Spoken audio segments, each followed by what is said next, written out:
Hello, BookTube. I want to give you a kind of Friday reads for today, looking over the week that was. It's not exactly a photograph because I'm mainly going to talk about highlights. I'm not going to talk about everything. I had a lot of guests this week, a lot of real-world guests. That was wonderful. I had one guest after another coming to meet me at the Brattle Bookshop. That was wonderful. That's all over with now. And I'm never going to have a guest again. But that did cut into my reading time just a bit. I am making up for lost time. I'm pretty sure that this week on Sunday night will land on a pretty good book total. I also have a couple of deadline things that are building speed and momentum. Can't ignore them. Don't want to do that. And those have taken a little bit of time as well. And also, the fact that I was gone for hours every day to meet these guests meant I had to spend a lot more time with a certain little someone who was feeling the neglect. But even so, I did an enormous amount of reading. And because I'm not a drooling pile of pleuroplasm on my pillow all night long like you are. And I wanted to show you some highlights, some lowlights, some... I'm not going to show you anything in the way of an explicit disappointment. I don't think. Let's be the point of that. Or maybe you'd prefer that. And it won't be... This is not everything by a long shot that I read this week. But I pulled out some highlights. There was this for Sumerian September. This was Conan and the Gods of the Mountain by Roland Green.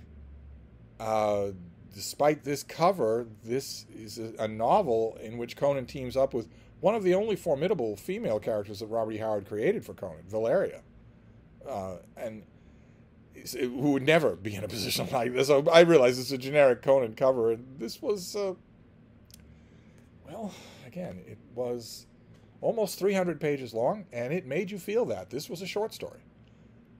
So this was the same thing as the last Conan pastiche novel that I read.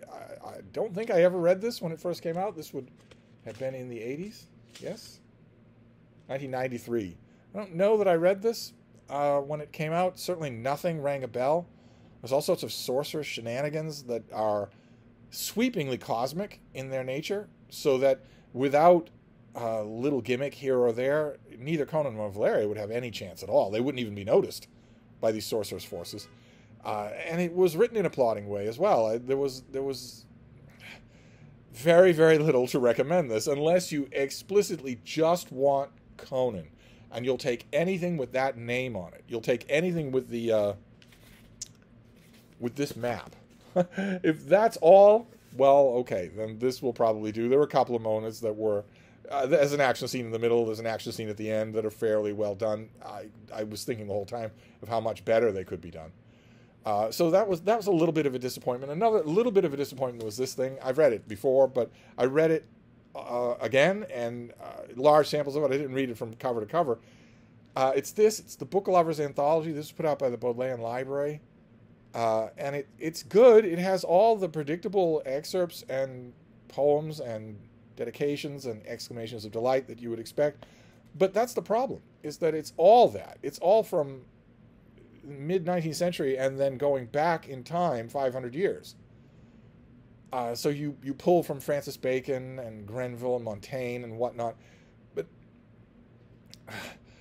I don't know, maybe it's just my biased viewpoint. A lot of unbelievably great writing about books and the nature of book loving has been done in the last 150 years. Not the 500 years before then, but the last 150 years. And I can't help but think that one of the big reasons for that is because the book love that is reflected in the selections in this book come from a time when not everyone could have book love.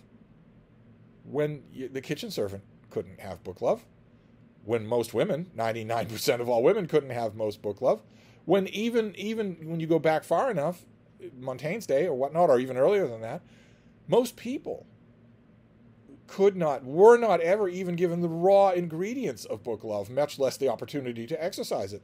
And so there's an awful homogeneity to the tone here that I didn't pick up on that before. Boy, though, I could not escape it last night. That kept hitting me over and over again. First, I read the first two sections, and then I started bouncing all around between sections, noticing that quality over and over again, the homogeneity involved here. I will keep this because this is a great collection of all of those classic quotes. But boy, oh boy, it left me really wanting to consult some of my other Joy of Reading collections that have much later voices, much later voices. So maybe I'll do that. Maybe I'll do that tonight. Then we can, let's see here. What else are we going to do? There's this. This was a reread. There was pure chance. I saw it sitting on the shelf and grabbed it. Did not reread the whole thing. This is Patriotic Gore by Edmund Wilson. This is him plunking down and reading the books that were written in or generated by the American Civil War. And it's wonderful. I absolutely love it. I'm so glad to have just a perfect cover with perfect covering on it. Somebody really took care of this thing. And last night I read, there's a great chapter that opens this book on Abraham Lincoln. And that was a strong gravitational pull to read that chapter. But there's another absolutely great chapter in this book, and it's on Ambrose Bierce.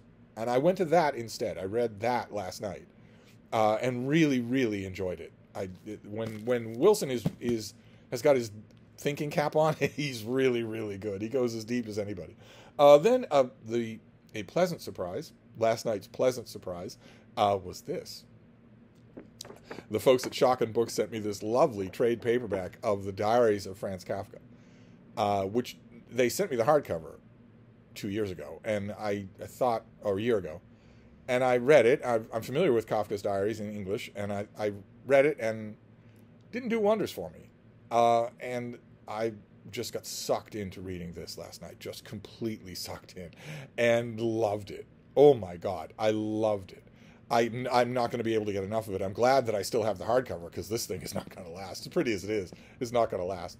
And I realized, because I did a little backing and forthing between this and the previous English language translation. I realized that a large part of what was giving me the heavy feeling in my stomach when I read it the first time was Kafka, and not the translator. Kafka is pretty gloomy company in a diary, in journals. He is spectacular and weird and otherworldly perceptive, but he's a downer, a huge downer. And I was ready for it this time.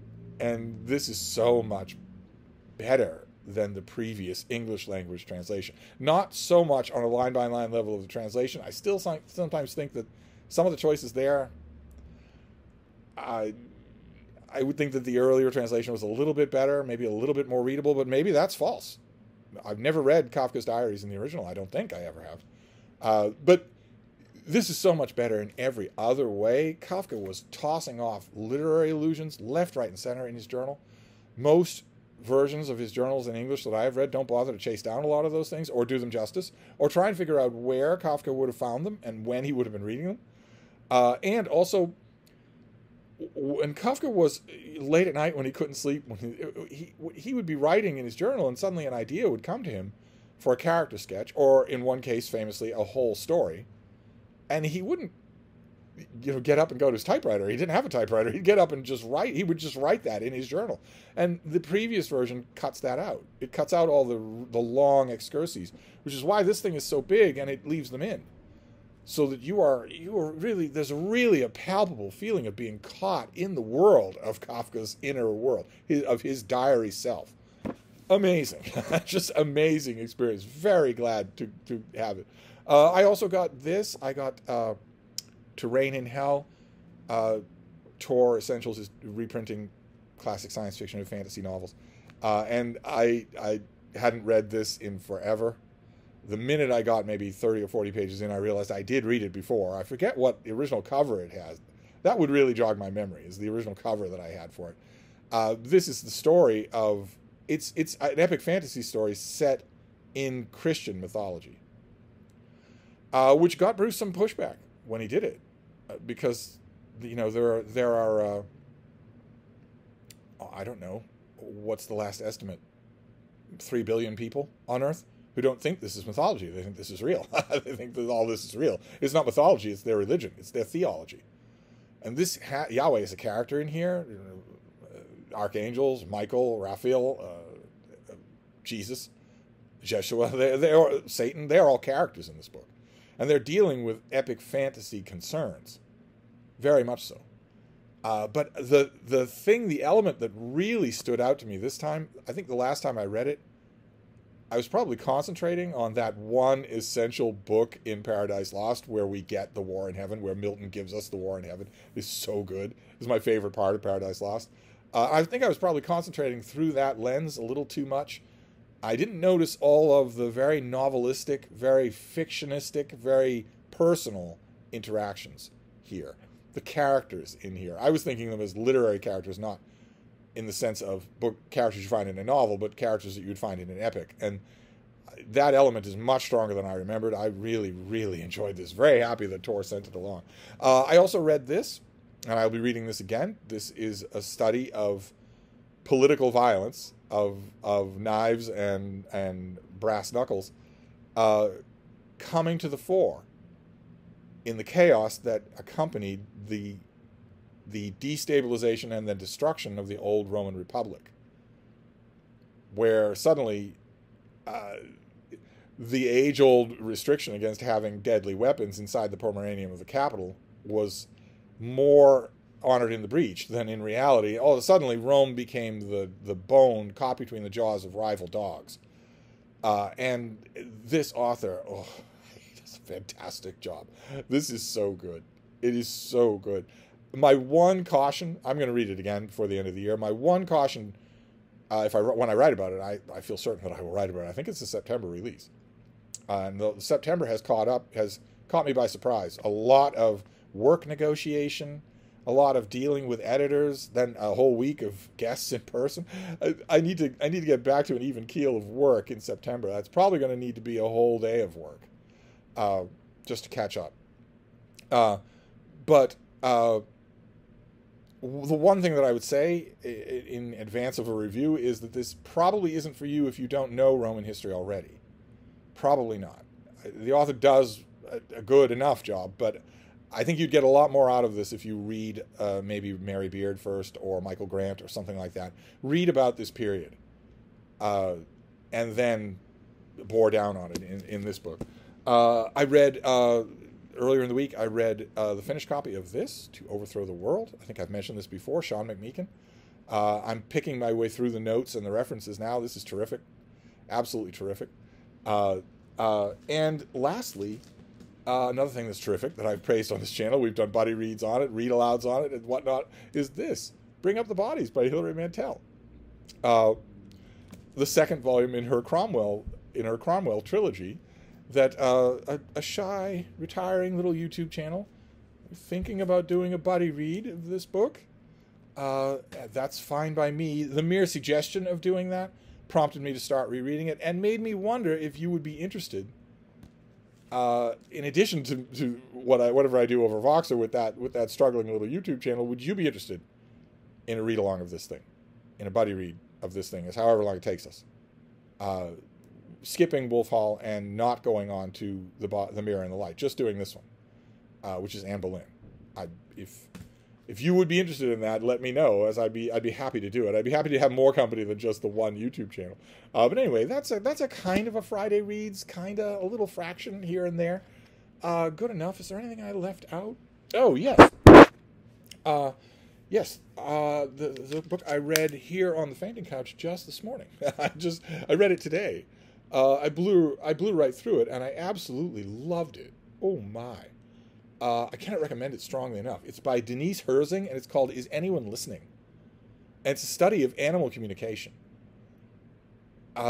which very refreshingly takes as its basis the fact that most animals do a great deal of complex communication. I'm old enough to remember when that would get you booted out of a science class or a science program, when that was deadly to your tenure. I'm old enough to remember when that was not, when no one said that. Now this book takes it as a given, and instead digs into the real deep details of what we can know. We can never know what these creatures are saying to each other. Not in the sense that they know it to each other. But what can we know? And the author goes into great detail in aspects of communication that apply to humans. So that made it extra fascinating. What about the aspect of communication that we do where we are concealing something from some people we're communicating with, but not from others? How do we go about doing that? What about when we are intentionally blunting what we mean to say, even though we know everyone knows the non-blunted version? What do we do with our language in a situation like that? And do other non-human animals do the same thing? Well, of course they do. If you have language to do all of its needs. So how do they do that? I need to read it again. I'm hoping that I get a physical copy because this was fantastic. I have read so many. You probably read them too. Your library is probably full of them. I've read so many books on, what are animals saying?